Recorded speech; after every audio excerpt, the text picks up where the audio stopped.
Hello साथियों, कैसे हो आप सब लोग। आशा करता हूँ आप सब लोग स्वस्थ होंगे और अच्छे से अपनी तैयारी भी कर रहे होंगे और आपके एग्ज़ाम भी अच्छे जा रहे होंगे जिनका हो गया। और जिनका होने वाला है उनके लिए तो हम वीडियो ला ही रहे हैं, सारी शिफ्ट का हम रिव्यू कर रहे हैं। तो उसी के जो है कंटिन्यूएशन में हम आज की जो है हमारी तीसरी शिफ्ट की वीडियो लाए हैं, जो हमारी आज की लास्ट वीडियो भी होने वाली है।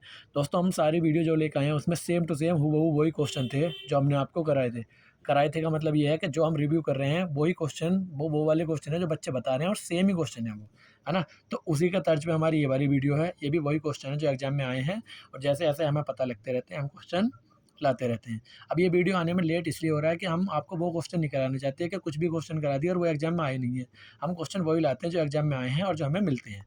तो इसीलिए आप वीडियो में बने रहिए और हो सके तो हमारे चैनल को भी सब्सक्राइब कर लीजिए। पूरा एनटीपीसी एग्ज़ाम, पूरा ग्रुप डी और जितने भी एग्ज़ाम आने वाले हैं हम सबको एनालाइज़ करेंगे और सबको कवर करेंगे। तो आपकी जितनी भी आगे शिफ्ट हैं वो भी इस वीडियो को आराम से इसका जो है पूरा बेनिफिट उठाइए। तो शुरू करते हैं पहला क्वेश्चन। तो जो एम एस एक्सेल है हमारा, उसमें जो हमारा डिफ़ॉल्ट फाइल एक्सटेंशन होता है उसका वो क्या होता है? वो होता है हमारा डॉट एक्स एल एक्स, है ना? Dot X L S x, है ना? तो जो पहले जो होता था, जो हमारा 97 से 2003 तक था, वो हमारा होता था डॉट एक्स एल एस। और जो हमारे 2007 के बाद से है, ये इसमें एक्स और जुड़ गया है, जो कि एक्स एम एल फॉर्मेट पर आधारित है।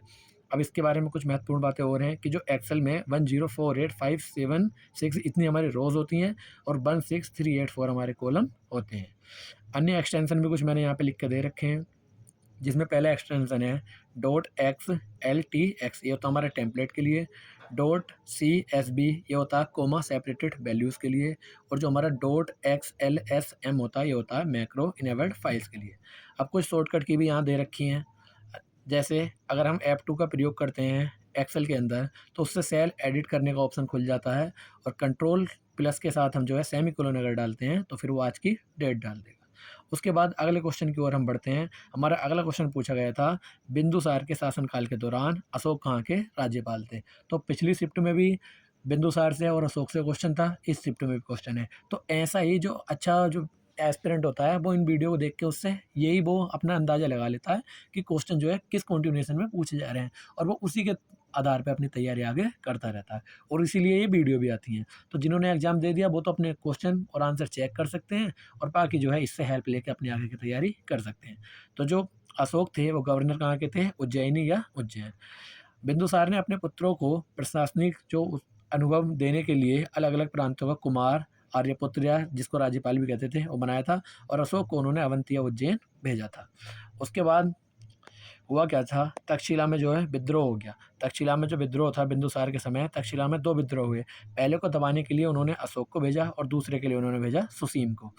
बिंदुसार के अन्य नाम कुछ यहाँ पे दे रखे हैं, अमित्रघात या अमित्रकैट्स भी बोलते हैं, जिसका मीनिंग होता है शत्रुओं का विनाशक।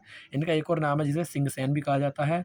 और ये एजीपी का जो हमारा सेक्ट था, आजीविका संप्रदाय, जिसको मखाली गोसल ने प्रोपाउंड किया था, उसके ये अनुयायी भी थे। उसके बाद एक राजधानी पूछी गई है देश की, देश हमारा फिलीपींस। तो फिलीपींस की राजधानी पूछी गई है, फिलीपींस देश की राजधानी क्या है? तो यह है हमारी मनीला।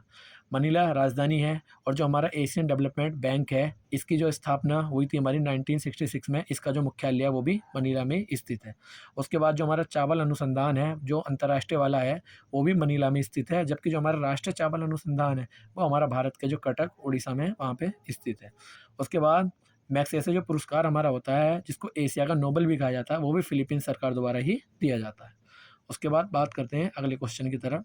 तो अगला क्वेश्चन हमारा है सिटीजनशिप से।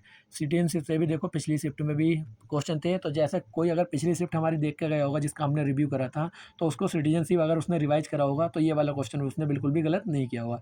ऐसे ही बिंदुसार वाला भी उसने गलत नहीं किया होगा, यही फ़ायदा होता है। भारतीय संविधान के कौन से अनुच्छेद नागरिकता से संबंधित है? तो ये हमारे अनुच्छेद 5 से 11 तक, है ना, जो हमारा पार्ट 2 में दिए गए हैं। भारत में जो चलती है वो चलती है एकल नागरिकता, जिसका प्रावधान हमने लिया है ब्रिटेन से। ब्रिटेन में भी जो है, यूके में हमारी सिंगल सिटीजनशिप है, जबकि यूएस में जो होती है हमारी वो दोहरी नागरिकता होती है। एक वहाँ पे स्टेट की अलग होती है और सेंटर की अलग होती है। जो अनुच्छेद हमारा 11 है, यह संसद को नागरिकता पर कानून बनाने की शक्ति देता है, जिसके तहत नागरिकता अधिनियम 1995 बनाया गया। नागरिकता 5 तरीकों से प्राप्त की जा सकती है, जिसमें एक वंश के आधार पर है और पहला मतलब जन्म के, दूसरा वंश के, फिर पंजीकरण, फिर देशीयकरण और क्षेत्र समावेश के द्वारा। उसके बाद अगले क्वेश्चन की ओर बढ़ते हैं हम।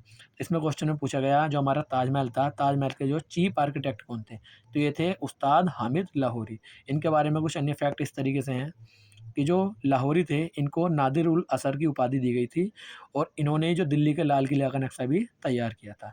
जो निर्माण शैली इसमें इस्तेमाल हुई है ताजमहल में उसको पित्रा दोहरा कहते हैं, जिसमें कीमती पत्थरों की जड़ाई होती है और चारबाग स्टाइल का भी प्रयोग हुआ है। यूनेस्को ने जो है इसको 1983 में जो वर्ल्ड हेरिटेज साइट होती है उसका दर्जा दिया था और यह यमुना नदी के दाहिने तट पर स्थित है। उसके बाद बढ़ते हैं अगले क्वेश्चन की तरफ। जो हमारा अगला क्वेश्चन है वो है विंडोज़ ऑपरेटिंग सिस्टम जो है हमारा उसमें रिसाइकिल बिन का जो आइकॉन होता है वो आमतौर पर कहाँ पाया जाता है? तो इसका उत्तर हमारा ये पाया जाता है डेस्कटॉप पे। अभी रिसाइकिल बिन होता क्या है? यह एक सिस्टम फ़ोल्डर है, जब हम कोई फ़ाइल डिलीट कर देते हैं तो वो डिलीट होकर टेम्परेरी रूप से पहले जाती है रिसाइकिल बिन में। अगर हमसे वो फ़ाइल धोखे से डिलीट हुई है या डिलीट करने के बाद भी हम उसको रिस्टोर करना चाहते हैं तो रिसाइकिल बिन में जाके हम रिस्टोर उसको कर सकते हैं। लेकिन अगर हमें कोई फ़ाइल परमानेंटली डिलीट करनी है तो फिर हम शिफ्ट के साथ डिलीट दबाएँगे तो वो फ़ाइल रिसाइकिल बिन में नहीं जाएगी और परमानेंटली हमारे सिस्टम से डिलीट हो जाएगी। अब रिसाइकिल बिन जो है हार्ड ड्राइव का एक निश्चित प्रतिशत जो है अपना कैरी करके रखता है, जो होता है डिफ़ॉल्ट जो है 5 से 10% रिज़र्व रखेगा ही वो। उसके बाद जो है अगला क्वेश्चन है हमारा, जो केनरा नामक हमारी जलधारा या करंट है वो कौन से महासागर में स्थित है? तो ये हमारा अटलांटिक महासागर में। यह एक ठंडी जलधारा है जो उत्तरी अटलांटिक महासागर के गायर का हिस्सा है। यह अफ्रीका के उत्तर पश्चिमी तट पर बहती है और सहारा रेगिस्तान के विस्तार में मदद करती है। जो अगली शिफ्ट के लिए हो सकते हैं गल्फ स्ट्रीम जो हमारी गर्म और लेब्राडोर जो ठंडी है वह भी अटलांटिक महासागर की जलधारा है। इस क्वेश्चन को भी देख के आप जरूर जाएं। बढ़ते हैं अगले क्वेश्चन की तरफ।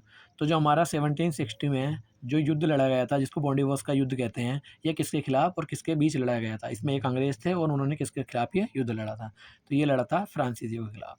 तो फ्रांसीसियों का इनका जो है 7 ईयर स्ट्रगल भी वहाँ पे चल रहा था फ्रांस में, है ना? तो उसी का ये कंटिन्यूएशन में तो तीसरा कर्नाटक युद्ध जो हुआ था वो इसका निर्णायक युद्ध था और जिसको बॉन्डिवास का युद्ध भी कहते हैं। तो अंग्रेज़ों की तरफ से सर आयरकूट थे और फ्रांसीसियों की तरफ से जो थे काउंट द लिली। तो इसको ऐसे याद रख सकते हैं कि आयरकूट ने काउंट द लिली को कूट दिया, है ना? तो अंग्रेज़ों की इसमें जीत हुई थी और किसकी हार हुई थी? फ्रांसीसियों की। फिर ये युद्ध हमारा समाप्त हुआ था 1763 में पेरिस की संधि के बाद यह संघर्ष पूरी तरीके से समाप्त हो गया। उसके बाद बढ़ते हैं अगले क्वेश्चन की तरफ। तो जो छत्तीसगढ़ का लोकप्रिय राउत नाचा नृत्य मुख्य रूप से किस देवता को समर्पित है? तो ये समर्पित है हमारे भगवान श्री कृष्ण को। यह जो नृत्य है दीपावली के बाद देव उठनी एकादशी पर यादव या यदुवंशी समुदाय द्वारा किया जाता है। इसमें जो कलाकार होते हैं वो रंग बिरंगे परिधान पहनकर लाठियों के साथ नृत्य करते हैं। छत्तीसगढ़ के जो अन्य जो हमारे लोक नृत्य हैं वो हैं पंडावनी जिसको तीजनबाई, पंथी या सुआ नृत्य भी कहते हैं। अब तमिल भाषा को किस वर्ष शास्त्रीय भाषा या क्लासिकल लैंग्वेज का दर्जा दिया गया था? ये दिया गया था वर्ष हमारे 2004 में।